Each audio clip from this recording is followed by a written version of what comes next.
का बरं देहाची वाट पाहे?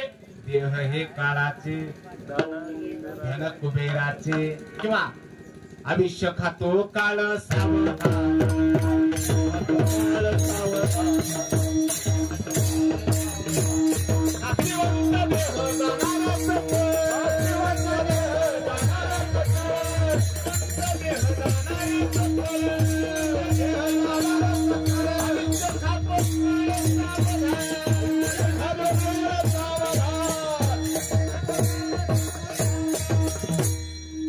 आयुष्य खातो. जनावर डोरं, जनावर डोरं गवत खाऊन जीवन जगतात. पशु पक्षी फळ खाऊन जीवन जगतात. हिंस्र प्राणी मांस खाऊन जीवन जगतात. आपण अन्न खाऊन जीवन जगतो. काळ काय खातो? आयुष्य खातो. काळ सावधान, सावध सावध. तुका बऱ्याच सांगतात सावध झालो, सावध झालो, हरी चालो जागरणा. सावध. जग जोगी, जग जोगी, जाग जाग बोल. सावध सावध. अजून वेळ गेलेली नाही. भगवंताची भक्ती करा. अजून वेळ गेलेली नाही. माळकरी व्हा, वारकरी व्हा. वारकरी झालं का? आणि मग काय आहे? पंढरीचे वारकरी हे अधिकारी मोक्षाचे. पंढरीचे वारकरी बनलात की मग पुन्हा जन्म नाही, पुन्हा मरण नाही. तो बऱ्या सांगतात तुका म्हणे येणे जाणे नाही आता, आता येणे नाही, आता जाणे नाही. मग कुठं राहिलो अनंताची पायी. भगवंताच्या चरणाजवळ आम्हाला जागा मिळाली. महाराज सांगतात गेलेल्याचं दुःख करू नका. महागा आहेत ना, त्यांनी विचार करा. आपल्याला बी जायचंय बाबा. प्रत्येक क्षणाला आपण त्याच्या जवळ चाललोय. प्रत्येक क्षणाला काळाच्या जवळ जातो आपण. आपले असे गपलत होते महाराज. आपण सहज बोलून जातो. मी 50 वर्ष, मला 50 वर्ष झाली, मला 60 वर्ष झाली, मला 70 वर्ष झाली, असं आपण म्हणतो की नाही? काळ असा आपला आयुष्य मोजत नाही. काळाकडे काउंट डाऊन असतं. सांगू, आपण म्हणतो मला 70 वर्ष झाली, मला 60 वर्ष झाली. काळ काय म्हणतो माहितीये का? याची 10 राहिली, याची 5 राहिली, याची 2 राहिली. लक्षात आलं? आणि तो आला पुन्हा मग कोण सोडवत? तू का म्हणे तुझं कोण सोडवतंय महाराज? कोणी सोडवत नाही. मला सांग, तिरडीवरती भाऊ आमुचा एकलाच जाई, जगामध्ये बापले कोणी नाही. संत तुकडोजी महाराज सांग, कोण आपलं? कोण आपलं मला सांगा ना. हे साधं बोलतो बाबा. येतानी काय सोबत आणलं का? जातानी काय न्यायचंय का? येतानी कसं एकला आला का कोणाला जोडीदार घेऊन आलो? जातानी एकलं जायचंय का जोडीदार घेऊन जाणार? येतानी एकलं यायचंय, जातानी बरोबर आहे. महाराज सांगतात असं नाही चालत बाबा. रिकामा आलाय आणि रिकाम जायचंय. मध्यंतरी जे मिळवलंय का त्याचा ध्यास थोडा कमी धरा. प्राण्या मायेचा बाजार. काय नाहीये. उशाला ठेवायच्या लायकीचं नाही, पैशाला ठेवायच्या लायकीचं नाही. हे सगळं सगळं नाशिवंत आहे महाराज. तुका म्हणे कार्य नाशिवंतासाठी देवा सवे तुटी पाडी तुसी. स्मरण ठेवा भगवंताचं. महाराज सांगतात आयुष्य जाता हे पहा, काळ जपतसे महा, स्वजिताचा घोर वहा, ध्यानी रहा श्रीहरीच्या. भगवंताचं चिंतन करा. नाही केलं तर महाराज सांगतात पुन्हा तुम्हाला ओळसा फिरावा लागेल. किती ओळसा फिरला याचं गणित नाही. अभंगाचं पहिलं चरण. किती या काळाचा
काळाचा सोसावा उळसा. महाराजांनी पहिल्याच शब्दामध्ये आपल्याला प्रश्न विचारला, किती. याला दुसरं प्रमाण देतो म्हणजे तुमच्या लक्षात येईल. किती जन्म झाला फेरा, किती जन्म झाला फेरा, किती जन्म आपण फेरा घेतलाय. तुकोबाराने उत्तर दिलं, गणित नाही जे दातारा, गणित नाही जे दातारा. तिसरे प्रमाण देतो, किती शब्द, किती वेळा जन्मा, किती या काळाचा सोसावा ओळसा. त्याच्यावर महाराज सांगतात, किती वेळा जन्मा यावे, किती व्हावे नित्य व्हावे भजित. आमचे महाराज उत्तर देताना म्हणायचे, किती वेळा जन्मा यावे सांगता येत नाही. उत्तर ऐका बरं, किती वेळा जन्मा यावे हे सांगता येत नाही, पण पुढचं सांगू का म्हणे, जन्माला आल्यानंतर नित्य व्हावे फजित, फजितीचा पंचनामा नक्की हे सांगता येईल, हे मात्र सांगता येईल. जन्माला आला की फजितीत. महाराज सांगतात, किती जन्म आपण फिरत आलो आपल्याला माहित नाही. आता मगाशी महाराजांनी दिलेलं प्रमाण आता सांगतो, दुरोनी आलो मी गा, दुःख झाले दारुण. काकड्यातील प्रमाण आहे, दुरून आलो. दुरून म्हणजे कुठनं, लोणी इथवर. दुरोनी आलो मी म्हणजे काय. महाराज सांगतात, एक एक योनी कोटी कोटी फेरा. किती, एका योनीत कोटी कोटी जन्म घ्यावे लागतात. उदाहरण सांगू, वृक्षाच्या योनीला गेले कोटी जन्म घ्यावे लागतात, त्याशिवाय सुटका नाही. ही सगळ्या योनी भोगून याव्या लागतात. नामदेव महाराजच्या गाठात प्रमाण आहे, शेवटची पाळी एक मनुष्य जन्म, चुकली या वर्मा फेरा पडी. पुन्हा पुन्हा पुन्हा पुन्हा फिरावं लागतं, पुनरुपी जननम पुनरुपी मरणम.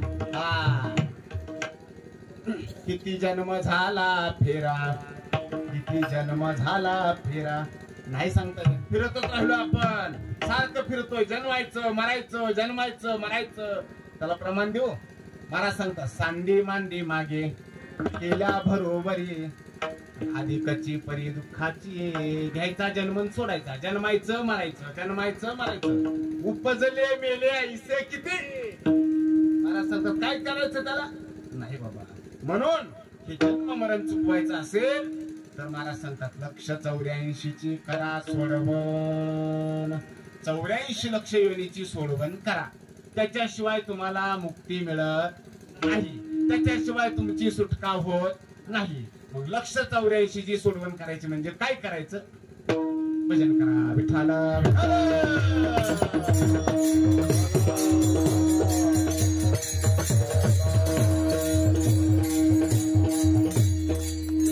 आपण नुसता एक शब्द ऐकून आलो, 84 लक्ष योनी, 84 लक्ष योनी, हे का नाही. लक्ष 84चा फेरा फिरून यावं लागतं, तेव्हा मरण नर देह मिळतो महाराज. आपण त्या फिरून आलोय, सगळ्या योनी भोगून आलोय आपण. त्याची साक्ष म्हणून 1 मिनिट सांगू का. चुलूक म्हणतात त्याला, चुलूक सांगतो. लक्ष 84 योनी आपण भोगून आलोय, याला साक्ष पुरावा काय. कौगा कीर्तनकार म्हणतो म्हणून तुम्ही ऐकून घ्या, ह्याला पुरावा पाहिजे ना. आम्ही त्या योनी भोगून आलोय, याला पुरावा काय. 1 मिनिटाचा पुरावा देतो, तुम्ही होय नाही सांगा फक्त. माणसाला कुत्र्यासारखं भोकाय सांगा, भोकेल का नाही. कुत्र्याचा आवाज काढतो का नाही. गाढवासारखं फुकी द्यायला सांगा, देतो. सर्पासारखा फुसकारा मारायला सांगा, वाघासारखी डरकाळी फोडायला सांगा. तर कोणत्याही प्राण्याची माणसाला नक्कल करायला सांगा, करतो का नाही बोला. पोपटासारखं बोलायला सांगा, बोलतो का नाही. बोलतो. म्हणजे कोणत्याही प्राण्याची नक्कल माणसाला करायला सांगा, करतो की नाही? का करतो? त्याचं उत्तर आहे त्या योनी भोगून आलाय ही त्याची साक्षी. आपण त्या योनी भोगून आलो हीच त्याची साक्षी. त्या जन्मातले संस्कार या देहापर्यंत येतात. लय खोल बोललं तर तुमच्या डोक्यावरून जाईल. म्हणून स्थूल शरीर बदलतं, सूक्ष्म बदलत नसतं. सोपं बोलू अजून, ही देह बदलून दुसऱ्या देहात जायचंय. फक्त हे शरीर बदलायचंय. मन प्रत्येक देहात तेच असतं. मन बदलत नाही, मन प्रत्येक देहात तीच आहे. फक्त ही खोल बदलायची, दुसरी यायची. जैसे जीर्ण वस्त्र सांडीजे मग नूतन घडीजे देहांतरा ते स्वीकारीजे चैतन्य आहे का नाही? तिथं आम्हाला सांग. हा, सांगण्याचं तात्पर्य मी काय सांगत होतो तुम्हाला? कोणत्या बी प्राण्याची नक्कल माणूस का करतो? तर त्या योनी भोगून आलेल्याची ती साक्ष असते. आता उलट प्रश्न विचारतो, कोणत्या बी प्राण्याला, माणूस सोडून दुसऱ्या कोणत्या बी प्राण्याला माणसासारखं बोलायला सांगा, बोलतो का? बोलल का? नाही बोलत. का बोलत नाही? त्याचं उत्तर आहे अजून ते इथपर्यंत आलेले. त्याला प्रमाण दिलं मी मगाच. या वया येथवरी होते ह्याची कारण. येथवरी म्हणजे मनुष्य देहापर्यंत आलो का नाही आपण? मग आपल्याला मिळाला, कळाला का? कवा कळण? मग कळ येईल अंत काळे प्राण प्रयाणाचे वेळी राहती निराळी रांना. शास्त्राची परिभाषा आहे, नाही प्रतिती मात्रेन वस्तुसिद्धी हे किंतु लक्षण प्रमाणाभ्याम वस्तुसिद्धी ही. एखादी वस्तू तुम्हाला मिळाल्यानंतर मिळून उपयोग नाही, ती वस्तू तुम्हाला कळाली पाहिजे. नरदेह आपल्याला मिळाला का नाही? बोलता का नाही? माझ्याकडे लक्ष का नाही? पुढच्या नरदेह मिळाला का नाही? मिळाला. कळाला का? कळाला का म्हणल्यावर गप्प बसताय? कळाला नाही. जर नरदेह मिळून कळाला असता तर आपण माळा घातली असती. नरदेह कळाला असता तर आपण वारी केली असती. नरदेह कळाला असता तर आपण पारमार्थिक जीवन जगलो असतो. आपल्याला ज्या अर्थी ह्या गोष्टी करू वाटत नाही त्या अर्थी नरदेह मिळाला पण कळालेला नाही, लक्षात ठेवा. आणि मग मिळून उपयोग नसतो, तो कळावा लागतो. मी साधं उदाहरण देऊ. गुरं राखणारा एक माणूस, त्याला एक पारदर्शक असा खडा सापडला. ती लय चमकत होता. त्यांनी तो घेतला, बसल्या बसल्या एका दोरीमध्ये असा गुंपला. चांगला खडा आहे म्हणला, त्यांना त्याच्या म्हशीच्या गळ्यात बांधला. तुम्हाला कळालं सगळं? हा, मग तिथून एक जोहरी चालला होता. जोहरी म्हणजे रत्न पारखी, रत्नाची पारख ज्याला असते तो जोहरी असतो. त्यानं तो बघितला म्हशीच्या गळ्यातला खडा. हा, बघितल्याबरोबर देखिला डोळा बैसला म्हणे, ऐका, बघितल्याबरोबर देखिली या वेद लावी बैसे जिबी जळो. बघितल्याबरोबर त्याला हवा वाटला आणि गेला आणि त्या म्हशी राखणाऱ्या माणसाला सांगितलं, तेवढा खडा मला द्या म्हणे, 100 रुपये देतो तुम्हाला आता सापडलाय म्हटलं. तोवर गिराईक लागले, याला नाही द्यायचा म्हणे. 1000 रुपये देतो म्हणे, द्या की चांगला आहे. तुम्हाला 100चे 1000 झाले, 5000 रुपये देतो द्या. तुम्हाला एवढे पैसे पकापक वाढवतोय, ह्याचा अर्थ खडा सामान्य नसला पाहिजे. आणि ह्याने विचार केला, मिळालाय म्हणला आपल्याला, पण आपल्याला काही कळत बी नाही म्हणला. बरं मिळालाय, एकायचा तरी परस्पर कसा म्हणला, मला घरी विचारावं लागत, मला घरी विचारावं लागतंय म्हणला. माझ्या मनाने मला काय करता येत नाही. हा, लय प्रमाणे ती याला, पण आता ती बाकीची देत नाही. धिकत्याचे जिने जो बाईला गोबराचं प्रमाण, त्याच्या जीवनाचा धिक्कार असो जो बायकोच्या अधीन जीवन जगतो. विठाला धर्म कोणाला घडतो असं तुकोबराने विचारलं तर तुकोबराने उत्तर दिलं, धर्म तयासीच घडे रे ज्याची स्वाधीन भाज म्हणजे पत्नी, ज्याची बायको ताब्यात आहे त्यालाच पुण्य करता येत. विठाला हा बाबा म्हणला, मला घरी विचारावं लागेल म्हणे, द्यायचा नाही. जा म्हणल्यावर गेला निघून. घरी गेल्यावर त्याला बायकोला सांगितलं, म्हणला एक जणांनी 100 रुपयाचा 5000 रुपयाला 2 मिनिटात खडा मागितला. म्हणला मी दिला नाही. बायको म्हणजे बरोबर देऊ नका म्हणे. आणा तो. घरी घेऊन आला, बायकोला दाखवला, म्हणजे चला आपण आता बाजारात जाऊ. सरप कट्ट्याला गेल्यानंतर रत्नाची पाळत करणारी माणसं असतात. तो कोटी रुपयाला त्याची किंमत झाली, कोटी रुपयाला विकला. मला ते बाकी सांगायचं नाही. म्हशी राखणाऱ्या माणसाने जो खडा बांधला म्हशीच्या गळ्यात, ती कळाला म्हणून बांधला का न कळाला म्हणून बांधला एवढं सांगा. हा हे का आपण काय त्याच्यापेक्षा वेगळं नाही. एवढा सुंदर देह आपल्याला भगवंतानी दिला ना, आपण संसाराच्या गळ्यात बांधला. शहाणे का मूर्ख आहे. नरदेह कळाला म्हणून संसारात वाया घालवला का न कळाला म्हणून. म्हणून आपल्या हिताचा काहीतरी विचार. आपलं आयुष्य चाललं महाराज. हा जगल्याचा आनंद काहीतरी वाटला पाहिजे. तुकोबारा सांगतात शहाणा माणूस तोच आहे, निरोप येण्या अगोदर वलकटी बांधून तयार असतो. कुणाला शहाणा म्हणायचं, कुणाला शहाणं म्हणायचं. आपल्याला काळ न्यायला येण्या अगोदर आपलं आपण काम करून घेऊन त्याच्याबरोबर जायला रिकाम असलं पाहिजे. जाणं तर जावंच लागते की नाही. जावं जर लागत असेल तर रडत पडत कशाला जायचंय बाबा. स्वखुशीनं राजी खुशीनं आणि अक्कल हुशारीनं एवढा शब्द लिहून ठेवा. त्याच्याबरोबर जाताना कसं जायचंय, राजी खुशीनं जायचंय पण अक्कल हुशारीनं जायचं.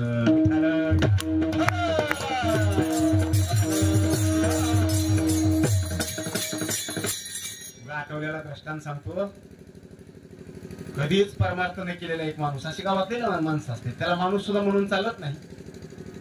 मी नाही बोलत भक्ती विना पशु. पशु पशु व्याख्या दिली त्याला.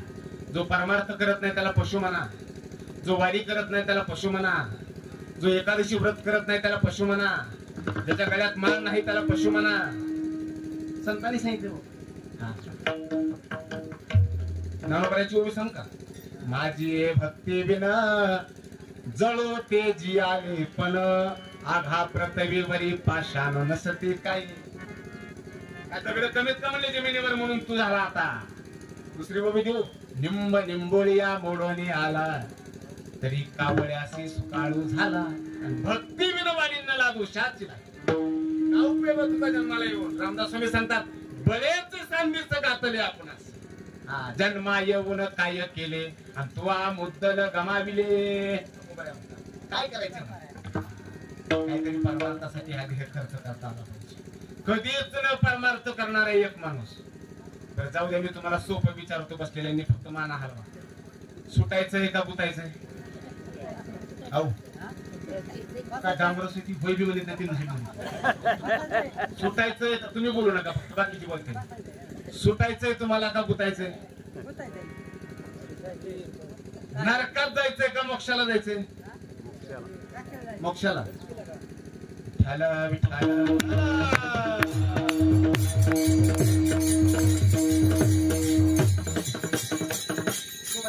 काय कृती प्रमाणे नित्य उठवण या काय एवढंच येते ना, दुसरं काही. वाढावे संतान, ग्रही व्हावे धनधान्य. आहे का नाही. संसार बरा असावा असंच वाटतं आपल्याला. आपला परमार्थ बरा असावा असं वाटत नाही. जगात एक तरी बाप असाय का आणि एक तरी आई असे का. हे बाबा आम्ही संसारात थोडं पळून निघालोय, संसार चांगला नाही ते सोडून आणि लाख परमार्थाला असं म्हणणारा इथं बसल्यापैकी बाप एक दाखवा आणि एक आई दाखवा. बऱ्या म्हणतात असं सांगणार नाही ना. ती बाप शाना नाही, ती आई बी शानी नाही. एकच आई होऊन गेली शास्त्रात. मी प्रमाणाने बोलतो. एकच आई होऊन गेली. तिने पोराला संसार सोडायला लावला. सांडी रे सांडी बाळा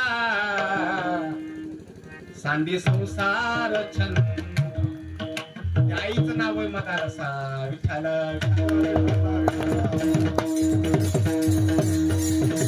एवढेच आईने सांगितलं पोरा संसार चांगला नाही सोडून दे. माशी मोहळ रे रची मोहळाची माशी शिवारवर फिरते. नको त्या फुलावर दिसलेल्या सगळ्या पोटऱ्यात आलेल्या कंसावर बसून मकरंद सेवन करते. स्वतः खाती का पोळीवर आणून साठवती. अशी आणि आपण काय करतो वेगळं करतोय. हे एवढा मोठा कांदा होतो आणि मग त्याचा उपयोग त्या माशीला होतो का तुम्ही आम्ही झाडून आणतो.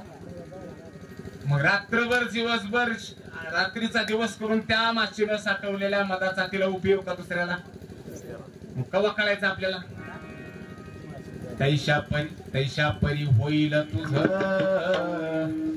उपदेश. काय सांगावं सांगता या परमार्थाचे झाड तेने सांडावेले गाड. धरोनी भजनाची चार नित्य नेमे आदरे सांडी मांडी परते टाके. सांडी मांडी म्हणजे जन्माचा पण म्हणे बाजूला वासुदेव नाम ओके मोक्ष येईल सुखी नामस्मरता दरे फक्त नामस्मरण करायचं. हा बोलावा विठ्ठल पहावा विठ्ठल करावा विठ्ठल. तुम्हाला एक सांगू कलियुगात दुसरं साधनच नाही बाबा. फक्त या मुखाने भगवंताचं भजन केलं मुखी नाम हाती मोक्ष ऐसे साक्ष बहुताची. ज्याच्या मुखामध्ये भगवंताचं नाम आहे त्यांची सरली येरझार त्याची येरझार संपते. आणि ज्यांच्या मुखात भगवंताचं नाम नाही त्यांची येरझार चुकत नाही. मगाचं प्रमाण वाया येरझार हरिबिन हरिबिना जन्म नरकाची पै जाना यमाचा पाहुणा. कोणाचा पाहुणा? यमाचा. जे बिगर माळकरी यमाचे पाहुणे असतात हे माझ्याकडून जाता जाता कीर्तनात लिहून घ्या. तुम्ही सुटायची अजिबात इच्छा करायची नाही. तुमची सुटका होत नसते. हा नाही धाडस करून कोणीच बोलायचं नाही म्हणजे परमार्थ मिळमिळ झाला ना. तो सांप्रदायिक मिळमिळ होऊन बसला. कुणीतरी स्पष्टपणे उल्लेख केला पाहिजे परिणाम सांगितला पाहिजे. वारकरी होऊन नाही जीवन जगला तर महाराज सांगतात मारी ती तोडी ती थोडी ती निष्ठुर यमाचे किंकर बहु साल. आणि थोडी जीवाचा प्रवास होतो महाराज. म्हणून माळा घाला व्रत एकादशी करा पंढरीची वारी करा ज्ञानोबा तुकोबाऱ्याचं भजन करा.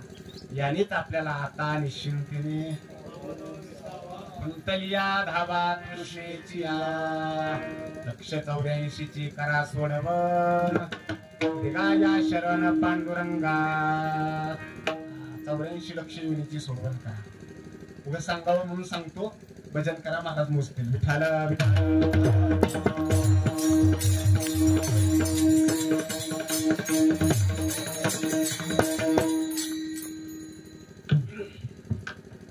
माझ्याकडे लक्ष द्या. दुसऱ्या चरणाकडे आलोय आपण. आम्हाला बी आता पावसामुळे सगळी कीर्तन कॅन्सल झाली. आजच झाले लय दिवस झालं बसून आहे मी.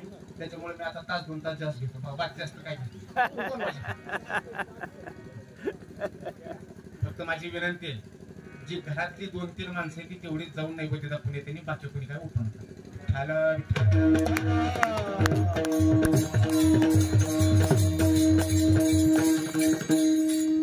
महाराज गोड गातात पण सात्संग जरा कमी पडायला लागली. माझा बी आवाज बसलाय सर्दीला जाम झाले. महाराज गोड गाते 3 पिढ्या खर्च केलेत. तुमच्या अगोदर होतं का? वा वा म्हणजे 5-6 पिढ्या आल्या. म्हणजे तुम्ही जवळ आलाय आता. कोबऱ्याने 7 खर्च केले. तुमची किती वेळ? 5वी म्हणजे अजून 2 कमी. 7 पिढ्या तुकोबाऱ्यांनी परमार्थात खर्च केल्या. मग सांगितलं तेव्हा या विठ्ठले जन्मोजन्या बहु पुण्य केले. सांगता आलं पाहिजे पुण्य केलंय हे. माझं बोलणं कळतंय का? मी पुण्य केलं हे सांगता आलं पाहिजे. आणि माझ्याकडून पाप घडले हे बी सांगता आलं पाहिजे. माणसं आपण इतकी हलकट आपण केलेलं पुण्य सांगतो केलेलं पाप सांगितच नाही. सांगता आलं पाहिजे. आठवलं म्हणून सांगतो. आपल्यासाठी फायद्याचं आहे. प्रातःच म्हणणे गुरुनाम गुरु जोग महाराज.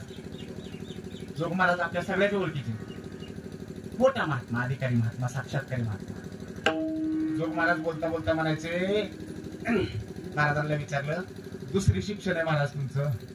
सगळा गाथा पाठ ज्ञानेश्वरी पाठ एवढा मोठा परमार्थ तुम्ही वाढवला. वेळविधी मांगदे वैष्णवांची हरिपूजनी हे ढवळीले जग एवढा मोठा परमार्थ तुम्ही वाढवला. कसं काय जमलं हे सगळं? तेव्हा जोग महाराजांनी सांगायचं मागची 3 वर्ष ज्ञानोबराच्या पालखीला खांदा दिला. बघ काय अधिकार असेल. ज्ञानोबराच्या पालखीला मागची 3 वर्ष मीच खांदा दिला म्हणे. त्याला म्हणायचं अनागत ज्ञान. अतीत आणि अनागत अशी 2 ज्ञान असतात.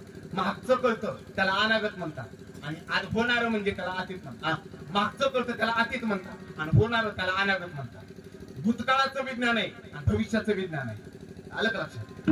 मागं काय केलं हे बी कळतंय, पुढे काय होणार हे बी कळतंय, सध्या काय चाललंय हे बी कळतंय. आपल्याला मागं काय केलं ते बी ध्यानात नाही, पुढे काय करायचे ते बी ध्यानात नाही, आता काय चाललंय ते बी कळा. काय जीवन जगतोय असं? जोग महाराज सांगतात नाशिकला गेले एक वार, नाशिक त्र्यंबकेश्वरला, भगवान त्र्यंबकेश्वराच्या दर्शनाला. साधू कोणाला म्हणावं किती गोळे बघा, उभं 2 मिनिटासाठी आठवलं म्हणून सांगतो. नाशिकला एक रामकुंड आहे, त्या कुंडामध्ये उतरून स्नान करावं लागतं. त्या कुंडाचा महिमा आहे. तुम्ही त्या कुंडामध्ये स्नान केलं आणि त्या कुंडामध्ये उतरल्यानंतर एक पाप क्षालनार्थ मंत्र म्हणावा लागतो. पाप क्षालनार्थ मंत्र म्हणावा लागतो. ब्राह्मण पुढे म्हणतो आणि आपण कुंडामध्ये उतरून त्याच्या पाठीमागं म्हणलं की आपली मागं केलेली सगळी पाप नष्ट होतात, असं त्या कुंडाचा महिमा आहे. जोग महाराज त्या कुंडामध्ये स्नान करण्याकरता उतरले. भटजी आले आणि भटजीने सांगितलं, जोग बुवा म्हणा माझ्या मागं मंत्र म्हणे. म्हणजे कशाचा? पाप क्षालनाचा. म्हणजे तुम्ही मागं केलेली सगळी पाप नष्ट होतील. मला एक वाक्य बाहुलेलं तेवढं त्यातलं सांगायचे, जास्त नाही बोलायचं. मी पुढे म्हणतो म्हणे आणि तुम्ही मागं म्हणा तेवढं वाक्य, एक तेवढा मंत्र म्हणा. तेवढा मंत्र म्हणले की पाप निघून जातं. जोग बुवाने सांगितलं, हो भटजी बुवा तो मंत्र इतराकडून म्हणून घ्यायचा म्हणे, मी नसतो म्हणत. बाकी लोकांकडून म्हणून घ्यायचा तो मंत्र, पाप जायचा मंत्र बाकी लोकांकडून म्हणून घ्यायचा. भटजीने सांगितलं, का हो तुम्ही नाही म्हणणार? का म्हणणार नाही? कुंडामध्ये उभं राहून त्यांनी सांगितलं, भटजी बुवा त्र्यंबकेश्वराच्या साक्षीनं सांगतो, कुंडात उभं राहून उभ्या आयुष्यात पापच नाही तर मंत्र का म्हणायचा? याला म्हणावं साधूचं जगणं. उभ्या आयुष्यात पापच नाही बाबा म्हणजे ते सांगता आलं पाहिजे मला, हे म्हणायचं. आपण मी पाप केलंय हेही माणसाने कबूल केलं पाहिजे. आता मी पुण्य करतोय हे माणसाला झाकून ठेवता आलं पाहिजे. आपलं कसं चाललंय? शास्त्र सांगतंय पुण्य झाकून ठेवा आणि पाप उघड करा, आणि आपलं कसं चाललंय? पाप झाकून चाललंय, पुण्य उलटा व्यवहार आहे सगळा. ये मृत्यू लोकीचे उपराटे विठाला.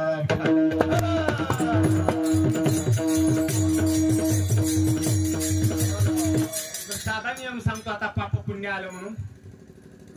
माणसाने पाप केलं की नरक मिळतो. कुठं जावं लागतं? नरकाला. माणसाने पुण्य केलं की स्वर्ग मिळतो. कुठं जावं लागतं? स्वर्गाला. पापाने नरकाला जायचंय, स्वर्गाने पुण्याला जायचंय. पाप आणि पुण्य समान झालं की मनुष्य देह मिळतो, आणि पाप पुण्याच्या पलीकडे आपली अवस्था गेली की त्यांची सर्दी. तुकोबाला सांगतात, आता आमच्या जीवनात पाप पुण्य राहिले नाही, लागून येते पाप पुण्य अंगा. पाप पुण्याच्या पलीकडे अवस्था गेली. आलं का लक्षात? म्हणून महाराज सांगतात, या देहामध्ये पाप पुण्य रहित होता येतं, मोक्ष प्राप्त करून घेता येतो, देव आपला करून घेता येतो, इतर देहात करून घेता येत नसतो. म्हणून लक्ष 84ची करा सोडवण करा. लक्ष 84चा फेरा चुकवा. हिंदता देशांतरी 84 लक्ष अजूनही सापडला नाही सुमार्ग नीट. कोणते हित केले बापा ते सांग, उठा की जी माय बाप कैसी लागली झोप. जागे व्हा, उठा जागे व्हा रे. हित झोपलेल्या नाहीत म्हणत ते, जागे व्हा. जाग व्हा याचा अर्थ मला सांगतात, जाग व्हा म्हणजे आपल्या हितासाठी काहीतरी करा. जाग व्हा म्हणजे परमार्थाला लागा. विठाला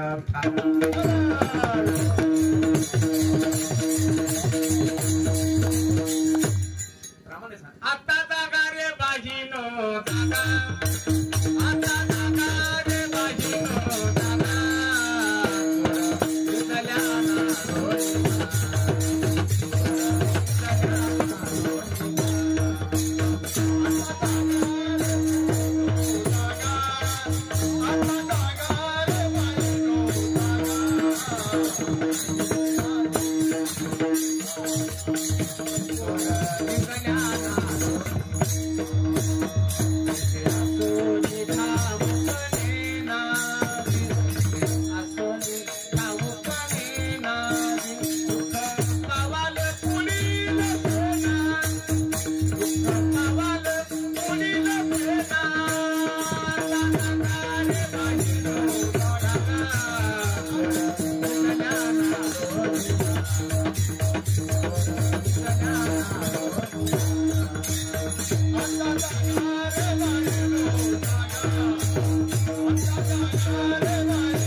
जागं व्हा.